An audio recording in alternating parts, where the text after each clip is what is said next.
Hello Tapas. আজকে তো অনেক আয়োজন আছে বাবা, এত আয়োজন।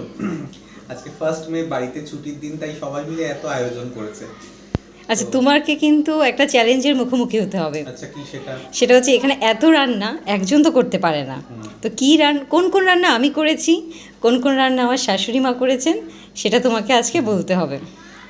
আচ্ছা, ঠিক আছে, তাহলে আমি শুরু করছি আমার পাতে থাকা এটা দিয়ে। আচ্ছা দেখি। তো এইটা যেহেতু লাউ চিংড়ি ট্র্যাডিশনাল রান্না, তাই আমি গেস করছি এটা মাই করেছে। আচ্ছা, এটা গেস করতে হবে না, এটা মাই করেছেন।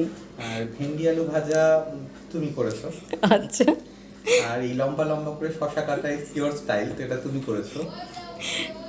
আচ্ছা, এই ডাল সেদ্ধটা মেবি বিনুর জন্য বানাতে গিয়ে বানিয়েছো, ফোড়ন দেওয়া হয়নি, সেটা তুমি আমাকে দিয়ে দিয়েছো, তো এটা অ্যাজ আ ডিশ চালিয়ে দিচ্ছ। যাই হোক, ভালো, এটা ডাল সেদ্ধ হ্যাঁ, এটা তুমিই আমার করেছো। বিনুর জন্য। ডাল আর আলু সেদ্ধটা আমি বিনুর জন্যই করেছিলাম। হুম। আর পনিরটা তুমি বানিয়েছো, আমি দেখেছি তোমাকে পনিরটা বানাতে, আর আমি টেস্টও করেছি, খুব সুন্দর খেতে হয়েছে পনিরটা। ঠিক আছে। আর যেহেতু এটা ইলিশ মাছ ট্র্যাডিশনাল রান্না, এটা মা হ্যান্ডেল করেছে। আচ্ছা, এটা মাই করেছেন। আর খাসির মাংস, এটা তো মাই করেছে। এই খাসির মাংসটা মায়ের হাতেই ভালো লাগে, পাতলা ঝোলটা। আরেকটা জিনিস তোমার হাতে যেটা ভালো লাগে, সেটা গাজরের হালুয়া।